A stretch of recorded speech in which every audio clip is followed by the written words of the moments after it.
Salam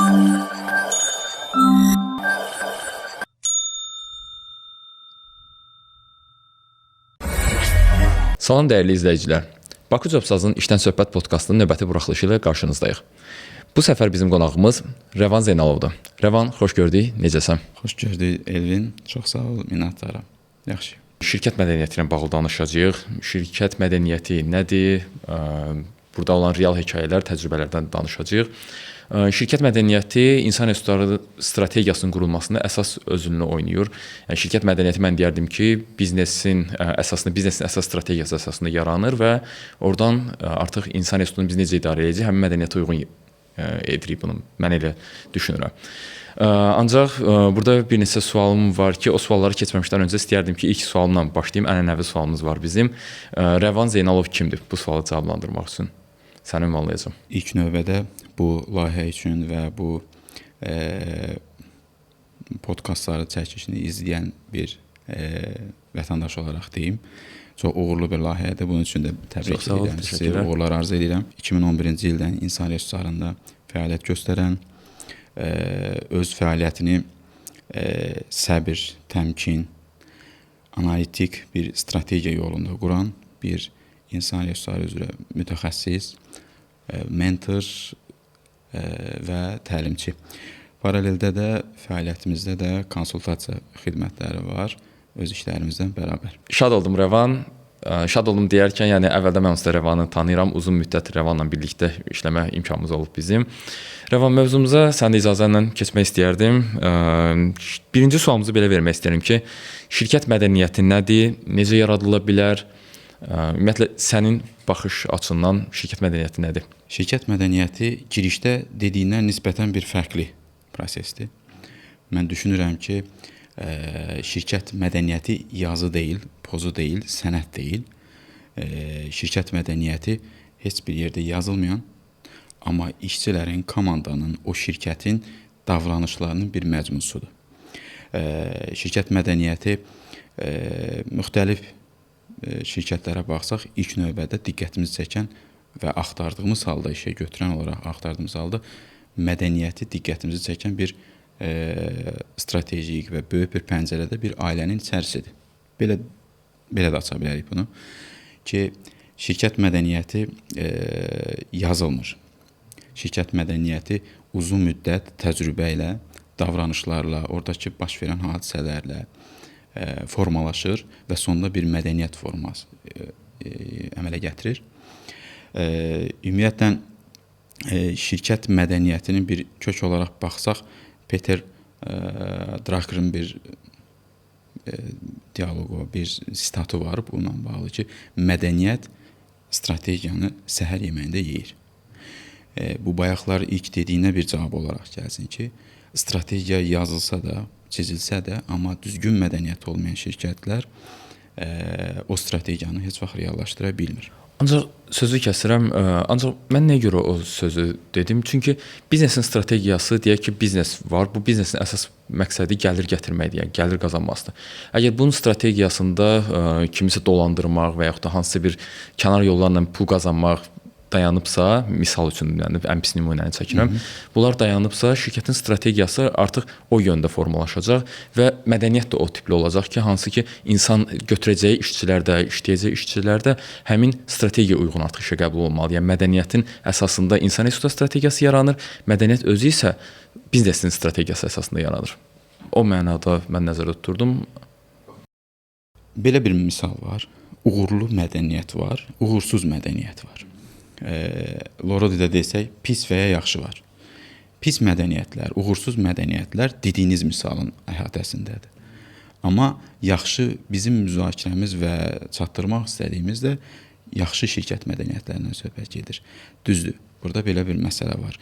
Dediyiniz nümunədə uzun müddətli şirkət fəaliyyəti mümkün deyil. Çünki bu bir nevi mədəniyyətsizliyə gətirir, çatdırır. Çünki orada insanlar işlədikdən sonra deyirik uzun müddətli davranışlar. İşləyəndən sonra artıq onun fərqində olurlar. Ki, əslində bu qurulan strategiya, missiya, vizyonlar və yazılan dəyərlər bir məqsədi xidmət göstərir. Yazılan strategiyada biz sadəcə onların alətiyik. Yəni bu artıq digər bir prosesə başlayır. o şirkəti tərk eləmək prosesi başlayır ki, əgər təbii ki, dəyərləri üst-üstə düşməyən işçilərdir.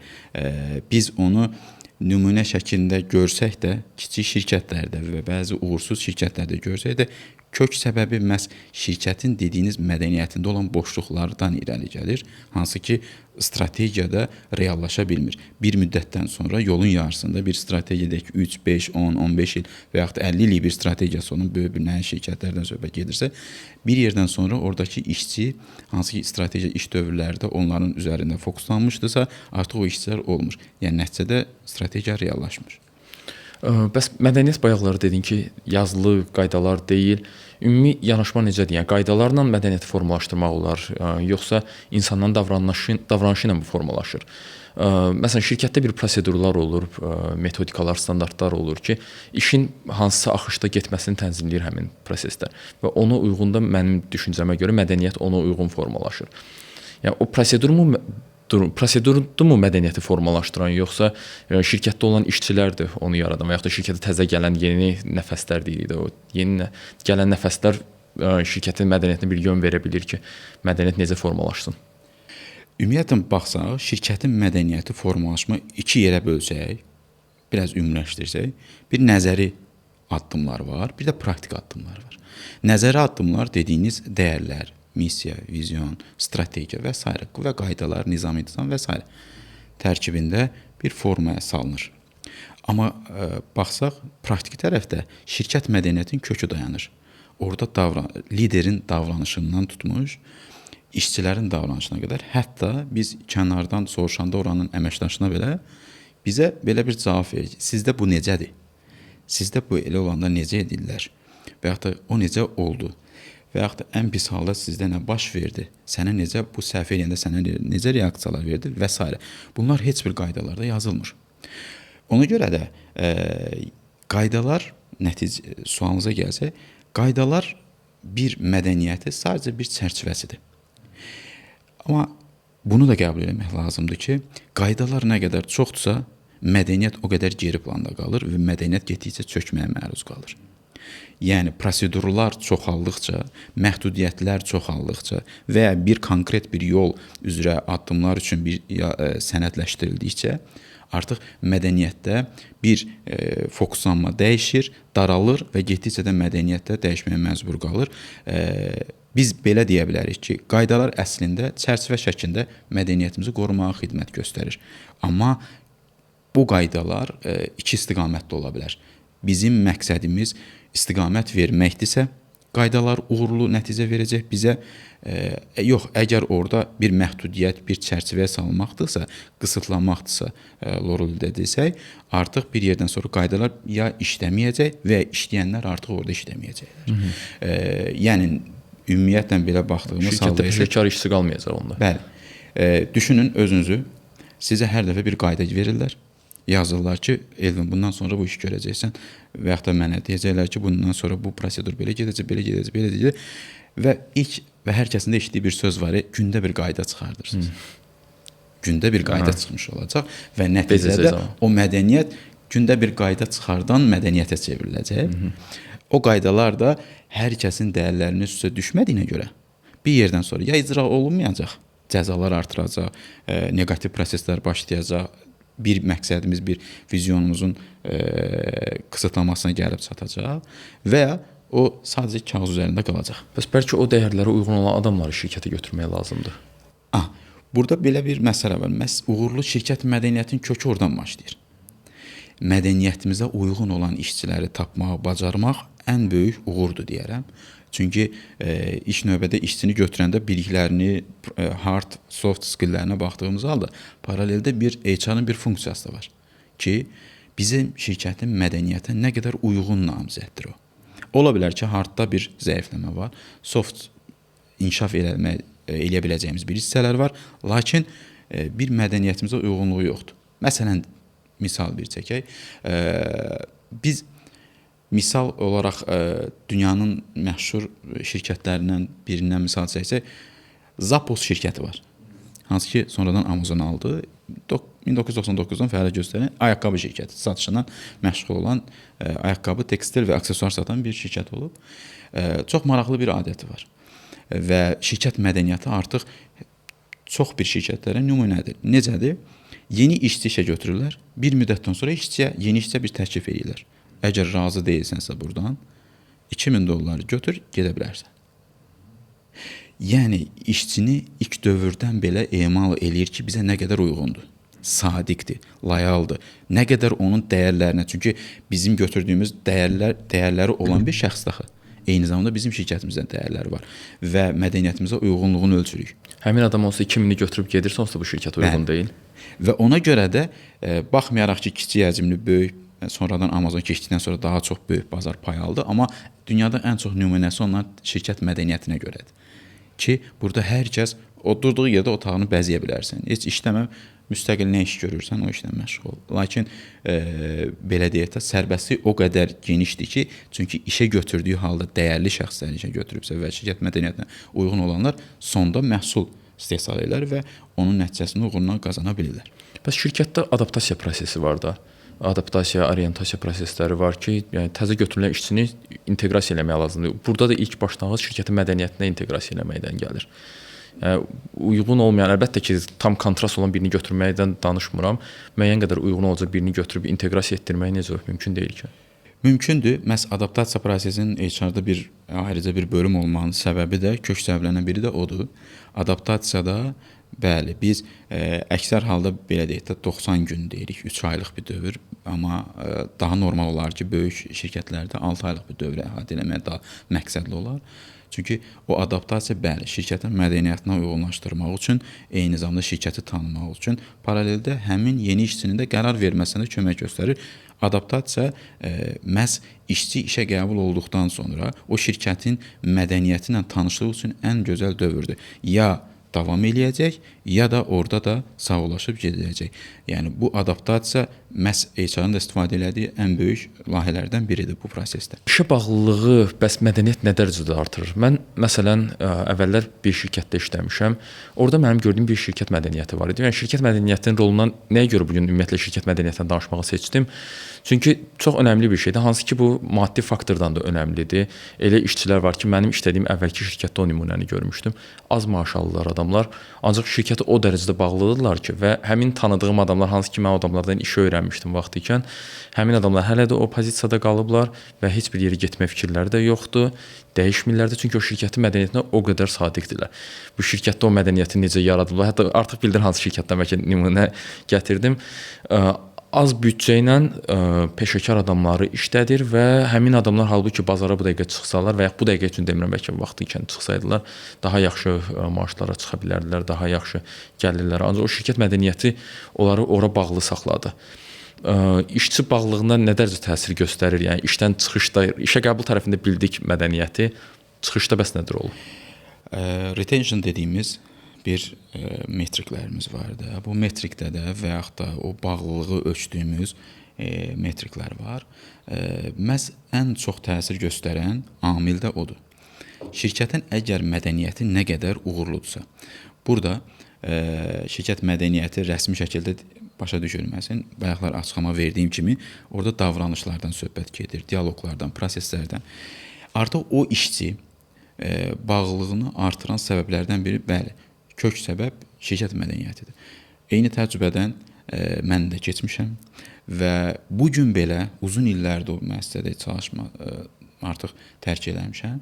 Amma bu gün belə həmin komanda ilə münasibətim olmağın səbəbi məhz odur. Orada olan mədəniyyət. Elə bir mədəniyyətdir ki, orada işləyən işçilər də eyni case yaşayan az əmək haqqı uzun müddətli işləyən işçilərdir. Hələ də işləyənlər orada uzun müddətli işləyirlər. Bu bağlılıq mədəniyyətin başında durur. Yəni rəhbərindən asılı başlayır.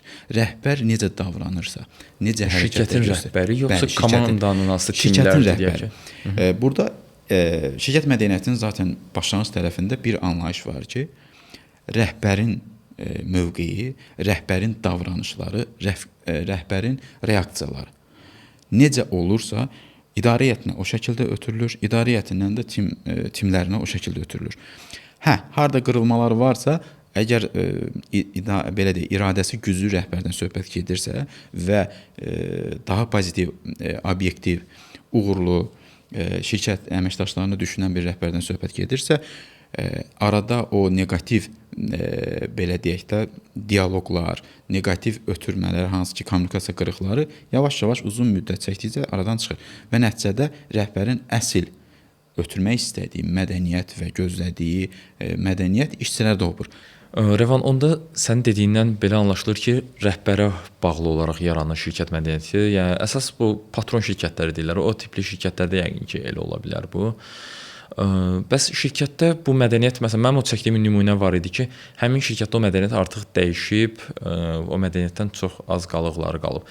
Bəs şirkət mədəniyyəti necə dəyişir? Dəyişməsinə, ümumiyyətlə dəyişirmi şirkət mədəniyyəti? Dəyişirsə hansı faktorlar təsir edə bilər ona? Uğurlu şirkət mədəniyyəti onsuz da, bəli, dəyişir və dəyişməyə də məcburdur. Çünki belə deyək, yeni nəsillər gəlir. Yəni yeni komanda heyətləri yığılır. Bazarda yeni strategiyalar, bazarın yeni istiqamətləri yaranır. Bir şeydə nəzərə alaq ki, bugünün rəqəmləri ilə işləmir şirkətlər. Çalışır ki, daha da inkişaf elətdirsin və inkişafın da tələbləri dəyişməkdir. Əksər halda bunu görürük. Bazar dəyişirsə, komanda dəyişirsə, bəzi hallarda rəhbərin özü də dəyişirsə, bəli, şirkətin mədəniyyəti də dəyişir. Məhz ona görə deyilir ki, rəhbər dəyişəndə şirkət mədəniyyəti dəyişir, komanda dəyişəndə şirkət mədəniyyəti dəyişir və bazar dəyişəndə şirkət mədəniyyəti dəyişir. Dəyişdikcə də əgər dəyərlərimizi, şirkətin kök dəyərlərini, əsas dəyərlərini, real dəyərlərini deyim daha çox, yazılan dəyərlərindən söhbət getmir. Ola bilər 5 dəyər hər yerdə reklamda görə bilərik, amma əslində isə həmin şirkətin dəyəri, məsələn deyək də, ailəyik, biz bir ailəyik dialoqu var, hansı ki... Ümumiyyətlə, o elə bir şey var, yəni biz bir ailəyik. Var, o şirkətlər, məhz biz ona klan mədəniyyətli şirkətləri deyirik də, o qədər bağlı olur ki, bir-birinə komanda. Ona ailəyik deyilir. Amma indiki eşitdiyimiz ailə mədəni, biz bir ailəyik dialoqu ondan məqsəd o deyil. Çünki mədəniyyət o deyil. Instagramda qabağımıza memlərdə çıxır. Əgər deyirsə, rəis deyirsə ki, biz bir ailəyik, bilin ki, nəsə iş geyindirəcək. Məsələ də oradadır. Dəyər başqadırsa, bu sözü hər dəfə dediyimiz kimi neqativ tərəfə gələcək və 1, 2, 3 sonda insanlar da ona inanmayacaq və tam tərsinə yaxşı sözlərin altında belə pis səbəblər axtaracaq. Amma klan mədəniyyətli şirkətlərdə bu ailə və yaxud da qohum, tanış, etibarlı bir mühit və uzun müddət işlədikdən sonra güclü bağlar yaranan bir şirkətlər daha uzun müddət olur. Çünki dəyərlər dəyişmir. Dəyər dəyişdiyi halda kök dəyərlər bayaq dediyim kimi dəyişmirsə, yəni şirkətin mədəniyyəti hər zaman dəyişə bilər, müəyyən bir forma ala bilər. Dəyərlərdən itki verməmək şərti ilə. Daha çox uyğunlaşmadır da tələblərə. Bəli, çünki mədəniyyət o demək deyil ki, yəni dünən sənin dəyərin belə deyək də etibarlıq idisə, artıq etibarlı bir şirkət olmayacaqsan və insanlar sənin haqqında deyəcəklər ki, o şirkət etibarlı deyil. Məhz əgər həqiqətən o şirkətin kök dəyərində etibar anlayışı var idisə, o onsuz da dəyişməməlidir. Yox idisə, sadəcə onu yazmışdın sən. Etibarlıyıq, biz şəffaf işləyirik, ən çox eşitdiyimiz sözlərdən biri. Biz bir ailəyik dediyimiz dialoqlar və s. Bir nümunə çəkim. Biz əvvəlki işlədiyimiz dövrdə Avropadan çox yüksək təbəqədən və çox böyük bazar payı olan bir xarici bir şirkətdən bir konsultant gəlmişdi bizim şirkətimizə. Bir müddət bizlə danışmadı adam. Bizlə danışmadı, rəhbər heyətlərinə görüşmədi. Nə vaxt baxırdıq, istehsalatın, xidmətin yanında, işçinin yanında oturub ambarın küncündə durur. Satış zalında işçilərin arasında zarafat edir, yemək yeyir onlarla. Amma Azərbaycan dilini bilmədiyinə görə ona qəribə reaksiyalarla hamı deyir ki, belə bir dəli gəlib aramıza. Cəmaatla necə kommunikasiya qururdu bəs? Heç bir kommunikasiya qurmurdu. Emosiyasından və qəribə sözlərindən, sözləri də bəzilərini 1-2 dənəsini öyrənmişdi. İnsanlara maraqlı gəlirdi. Digər kateqoriyalı komanda heyətləri maraqlı idi ki, o kimdir, gəlib bura, heç kim ondan heç nə soruşmur falan. Sən demə, o məhz onu yığırmış ki, əslində bu şirkətin real mədəniyyəti nədir? Yəni komandanın içində onu görməyə çalışırdı və sonunda da gəldi açıq mənə dedi ki, HR olaraq insanların başa düşdüyü dildə bir dəyər ver onlara. Bu şirkətin səncə ən yaxşı dəyəri nədir? Ağlıma ilk gələni dedim, çünki məni bağlayan da məhz səbəblərdən biri oldu. Dediyimiz söz, biz bir ailəyik. Dedi ki, necə sübut edə bilərsən? Dedim ki, hər hansı işçimizə bilmirdim onların elə olduğunu, yəni belə deyək, həmin o konsultantın işçinin yanında olduğunu. Onu bilmirdik. Çoxumuz da elə bilirdik ki, yoxlamağa gedir, baxmağa gedir, sonra bizə konsultasiya verəcək. Amma əslində isə məqsədi başqaymış və bir neçə məqsədi var imiş. Dedi ki, yox, işçilər necə ailəyik? İşçi nə bilir ki, sən onun ailəsinin hansı parçasısan? Dedim, məncə getsək, sorsaq işçilərdən, onlar da deyər o fikri. Dedi, necə rahatsan? Heç həmin istehsalatda və xidmətin içərisində işçilərlə bərabər oturub yemək yemirsənmi? İşləmirsənmi? Dedim, eləmişəm. Nə vaxt eləmişəm? Bir saydım. Saydıqca müəyyən bir vaxt aldı. Dedi, yox, vaxtım o qədər çox deyil, çünki xaricdən gəlirdi, müəyyən bir saatlıq görüşürdü, HR-la olan konsultasiya vaxtı var. Dövrü var. Bəli. Adam dedi ki, sən işçilərin dəyərlərini bilirsən. Bu mədəniyyəti bilirsən, amma sən onu demirsən onlara. Hamı bilir bunu. Hamı bütün aşağıdan yuxarı, yuxarıdan aşağı hər kəs o kimdən sorsan bu sözü deyir mənə. Amma heç bir yerdə onu görmürlər. Ona görə də əsl dəyəri nədirsə, onu onlara göstər. Ondan sonra biz o dəyəri bir qəşəng aşılamaq üçün çox qəşəng bir şəkildə təqdimatını da elədik. Oturduqları yerlərə, paltar dəyişmə otaqlarından tutmuş əsas iclas otaqlarına qədər o dəyərlər yerləşdirildi və ondan sonra şirkətin mədəniyyəti bu gün belə o şirkət haqqında danışılanda o mədəniyyətlərin adları çəkilir. Demək ki, belə deyək, şirkət mədəniyyəti dəyişə bilər, amma dəyər dəyişmirsə, dəyər əsas kök dəyər dəyişmirsə, şirkət mədəniyyəti dəyişsə də müəyyən bir forma alır. O dəyərlərin üstünə qurulur. Bax, sən dedin ki, müəyyən bir tədbirlər görmüsünüz ki, şirkətdə işçiləri aşılayasınız, mədəniyyəti. Bu tipli tədbirlərdən mən deyərdim well-being tədbirləri var, team buildinglər, komanda quruculuğu tədbirləri var ki, son dövrdə daha çox yayılıb, hamı bütün şirkətlər ellər ki, biz komandamızla yığışdıq falan. Bunlar bəs kollektiv münasibətlərə necə təsir göstərir? Doğrudan da təsir göstərir, yoxsa sən elə insanlar var ki, neqativ xarakterli insanlardır. Biz hətta çəkilişə başlamamışdan qabaq o müzakirə eləmişdik.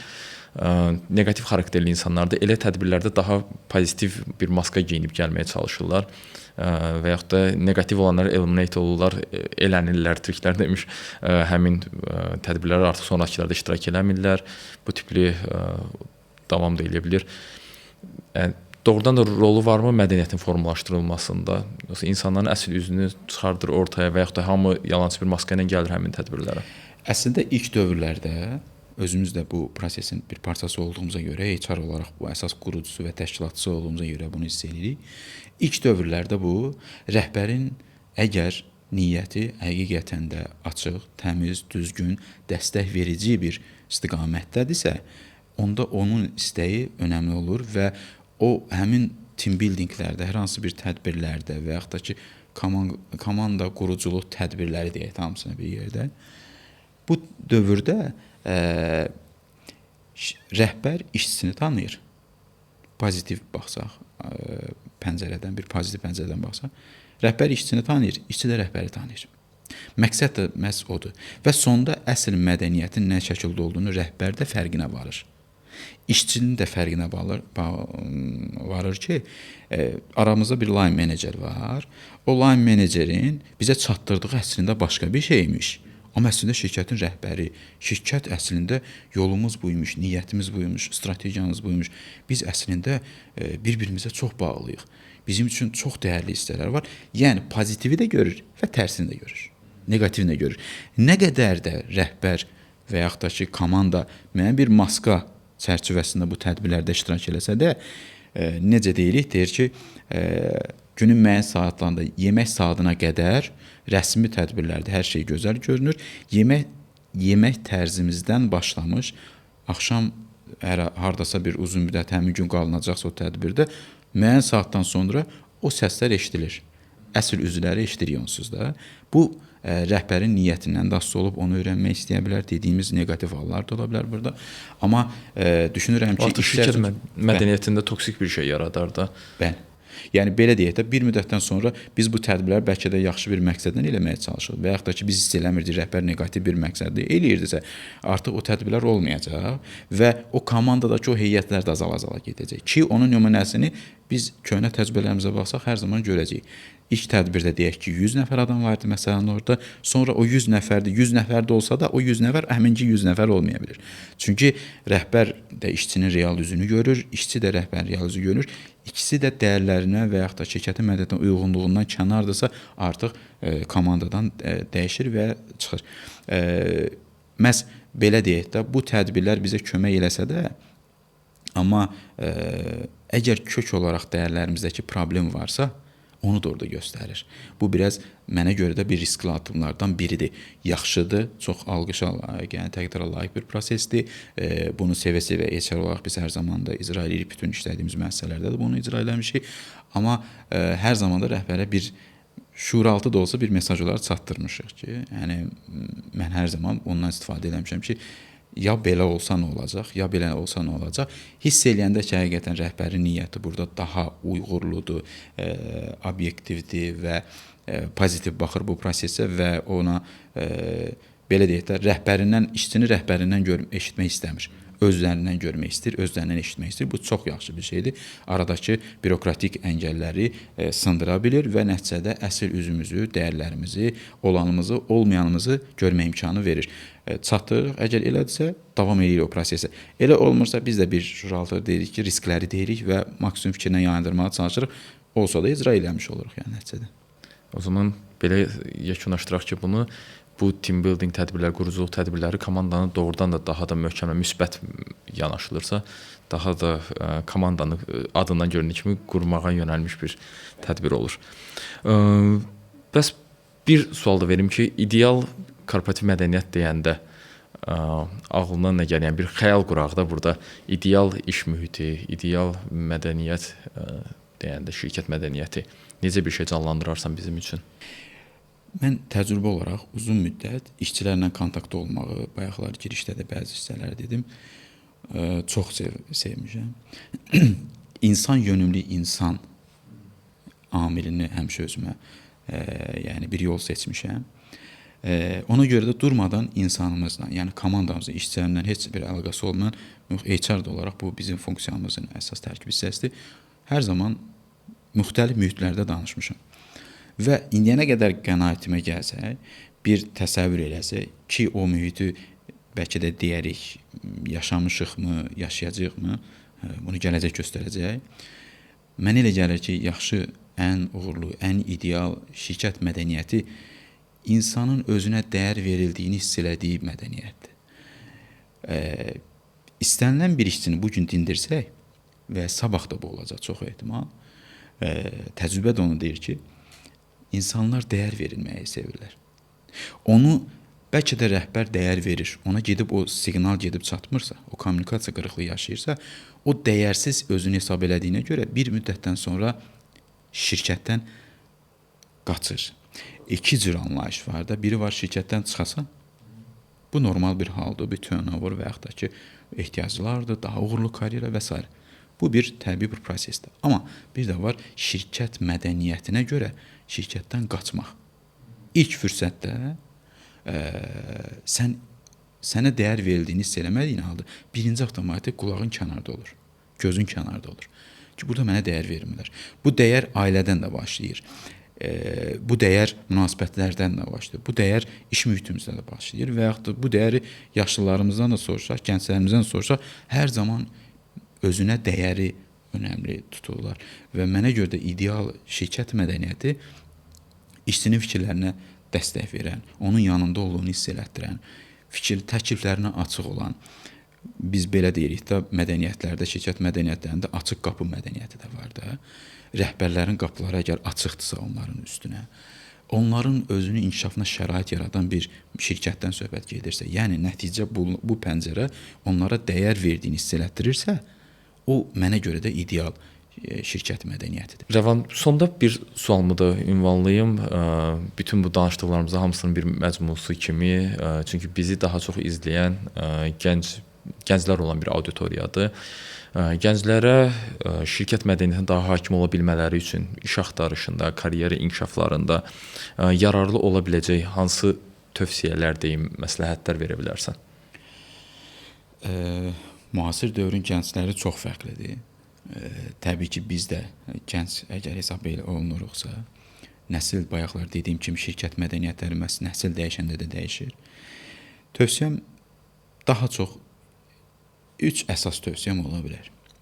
İlk növbədə işə qəbul olmadan şirkət axtararkən, bir iş yeri axtararkən birinci o şirkətin mədəniyyətini araşdırsınlar.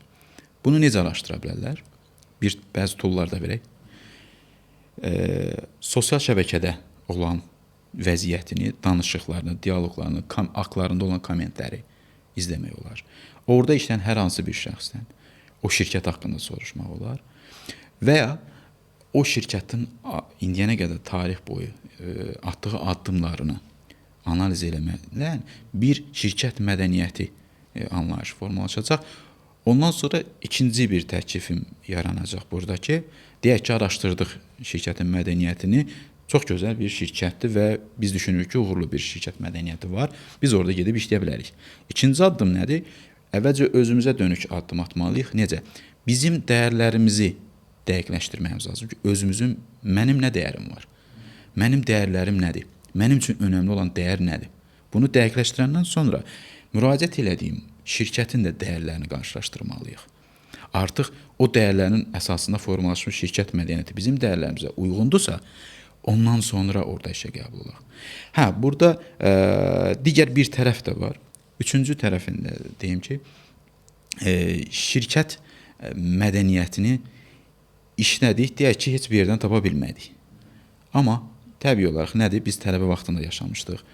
İşə axtardığımız dövrlərdə də tək iş yeri olsun, işi olsun, pul qazanım, onu eləyim. Bəzi dövrlər var ki, hansı ki, iPhone alım, mənim plan funksiyada nə bilim, Apple-ım olsun, Gənc zamanı ehtiyaclar fərqli idi. Ehtiyaclar üzrə və o dövrün enerjisi bizə deyir ki, har olur olsun, yarımştat da olsa, nə olsa olsun, iş yeri olsun, pul qazanım oradan.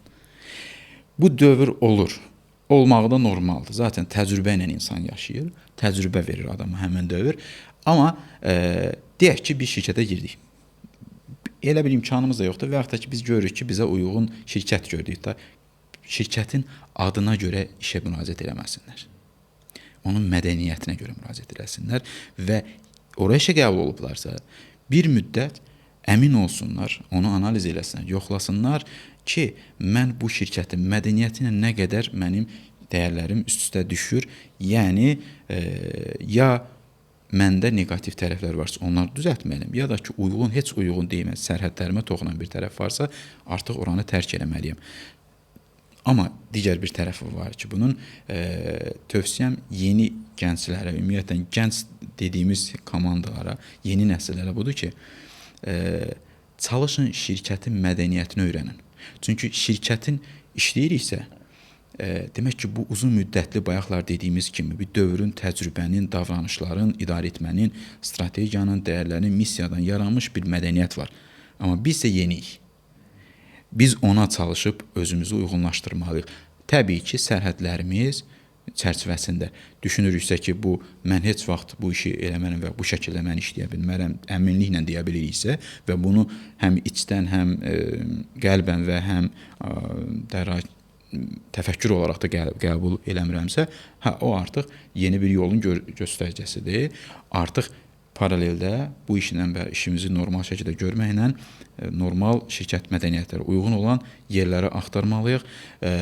Gənc nəslin də məhz belə deyək də ehtiyacları və yanaşmaları da fərqli olduğuna görə bu biraz ağır gələ bilər. O məsələ mənim də diqqətimi çəkdi. Məsələn, bizim vaxtımız deyəndə çox özümüzü qocaltdıq. Yəni bir 7-8 il əvvələ baxdıqda biz hansısa bir iş tapmaq üçün birinci müraciət eləyəndə ilk öz ehtiyaclarımızı düşünüb müraciət edirdik ki, iş tapım, bunu eləyim, daha çox işləmək yönümlüydük. Ancaq indiki Z nəsli deyim, alfa nəsli indi gələcəkdə gəlir. Onlarda çox bu dərəcədə yəni öz ehtiyaclarına bağlılıq yəni bizdəki kimi deyil də. Onlar düşünürlər ki, bu işə girdim mən, 5 gün, 10 gün burada qane eləmədi, mən tərk edib gedə bilərəm. Bilmirəm, bəlkə də mən elə görürəm. Yəni onlar bizim kimi hansısa bir ehtiyacına görə məcbur bu iş yerinin mədəniyyəti onlara uyğun deyilsə, mən bu dəqiqə ehtiyacım var, burada qalım işləyim olaraq düşünmürlər. Burada işləyir, əgər buranın mədəniyyəti mənə uyğun deyilsə, ola bilər ki, mənim hansısa bir ehtiyacım var, işləməyəcəm burada, çıxacağam, gedəcəm başqa bir yerə. Mən düşünürəm ki, onlar daha çox elə düşünürlər və biz daha çox qatlaşırdıq əziyyətlərə, mənim gördüyüm ən azından elədir. Onlarda çox onu görmürəm. Bir ilk çətinlikdə üzünü çevirib çıxıb gedə biləcək nəsil gəlir. Məncə bir necə bağlamaq olar o məsələni əslində anlayış olaraq başa düşməliyik ki, bəlkə də bizim dövrümüzdə bayaqlar dediyinə əsas üstünə də vurğulayım ki, qocalmamışıq hələ. Amma bizim ilk iş axtardığımız dövrdə elə bir şanslarımız olmayıb bəlkə də. İndiki qədər bazarda çoxlu işə götürən olmayıb. Və belə deyək də fərqli təfəkkür sahibi olmuşuq. Təbii ki, dəyərlərimiz fərqli olub, bizi başqa bir mühitdə böyümüşük, yeni nəsil başqa bir mühitdə böyür. Hər bir səbəblər ola bilər. Yəni ona da bağlamaq olar. Amma digər bir tərəfində düşünək də biz orada biz də həmin dövrdə istəmirdik bizim filan şeylərimiz olsun. Gedək işləyək. Amma indiki dövrdəki gənclərə əlavə bir alət vermək istəyirəm ki, çox gözəl şansları var. Mən ilk dövrdə heç vaxt bəzi böyük şirkətlərin təcrübə proqramlarını bilməmişəm. Bizim dövrümüzdə o qədər də çox deyildi axı. Deyildi. Sən dediyin o cavab məni çox qane eləyici bir cavab oldu ki, şirkətlər işə götürənlər o qədər çox olmayıb həmin dövrdə. İndi daha çox alternativ var. İşə götürülənlər daha çoxdur. Axtarış eləyən şəxslər daha çox alternativ qarşısında qaldı və seçimləri çoxdur deyə rahat seçim eləyə bilirlər.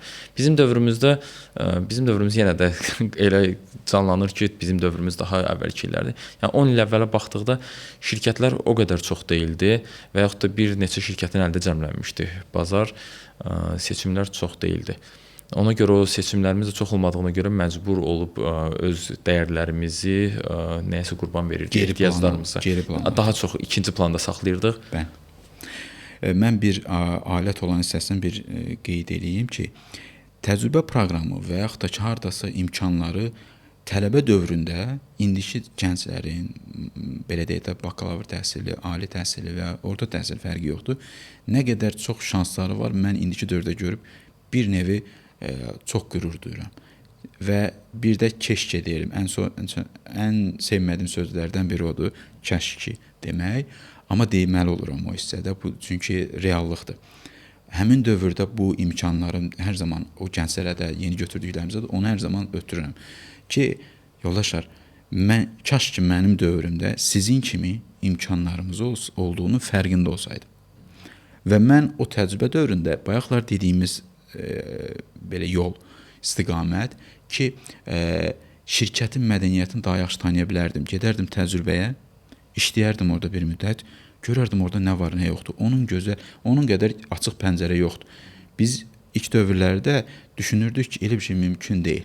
Biz onu sadəcə necə bilirdik? İstehsal təcrübəsi deyə bir şey var idi. O da formal idi da. O da formal idi. Və gedirdim və hətta bir dəfə biz zavoda getmişdik. Dedim ki, mən burada işləmək istəyirəm də. Burada kauçuk istehsal edirdilər. Çox maraqlı idi mənə ki, o necə görür? İçəri girdikcə zavod içinə girdikcə burada necə işləyirlər? Baxmayaraq ki, elə o həvəslə girmişdim. İçəri girdikcə burada necə işləyirlər insanlar? Və o müəssisə elə oldu. 5-6 ildən sonra mən məzun oldum, üstündən keçdi. Həmin müəssisə artıq yoxdur. Həmin dövrdə o enerjini almışdım da. Yəni o mədəniyyəti görüm, amma o kənardan baxsaydım, müraciət edəcəm, mən orada işləmək istəyirəm. Evimin yanındadır, çox yaxşı, böyük bir müəssisədir. Avropaya, Asiya məhsullar ixrac eləyir. Çox gözəldir, bundan yaxşı bir imkan. Çünki qapıdan içəri girməmişdim.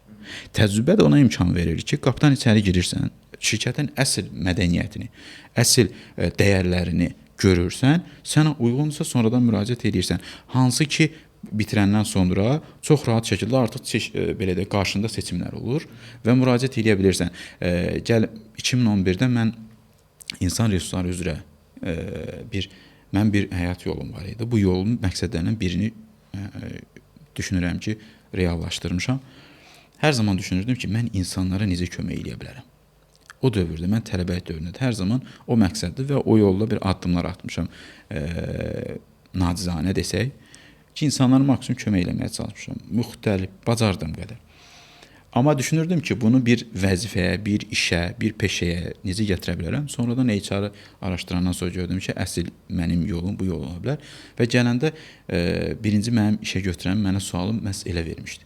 Demişdi ki, sən bu qədər durmadan bu şirkətə müraciət edirsən. Xeyr ola. Heç gəlməmsən, görməmsən. Amma o sualın cavabını 45 dəqiqə qapının ağzında gözlədiyimə görə verdim. Çünki oradakı gördüm ki, dəyərlərdə çox gözəl bir tərəfləri var və kənardan görüldüyü kimi deyil, hansı ki mənim bir dəyərim var ki, ondan üst-üstə düşür. Məhz ondan sonra 2 ildən sonra da orada insan resursu rəhbəri oldum. Şey götürəndən sonra. Ona görə deyirəm ki, gənclər həqiqətən indiki dövrdə bir yolların, fürsətlərin fərqinə varmalıdırlar. Vizyonu geniş tutmalıdırlar və araşdırdıqca görəcəklər ki, və onların imkanlarına tanış olduqca görəcəklər ki, əslində onun üçün çox gözəl şəraitləri var və biz nə qədər də indiki dövrdə Z, alfa, beta, gamma falan gəlsə də belə, hər dövr özünə yenilik gətirəcək, dəyişiklik gətirəcək, fərqlilik gətirəcək, əvvəlkinə uyğunsuzluq gətirəcək, amma o da belə mədəniyyətləri dəyişsə də özünə uyğun mədəniyyət yaradacaq sonda. O mədəniyyətlər inkişaf edəcək, çünki dəyişəcək. Təşəkkür edirəm Rəvan, bu günləri bizə qoşulduğun üçün. Maraqlı söhbət oldu. Ümid edirəm izləyicilərimiz üçün də bu formalı oldu. Əgər sizin üçün də maraqlı olsa, şərhlərdə fikirlərinizi bizimlə bölüşərsiniz. Diqqətiniz üçün təşəkkürlər. Sağ olun.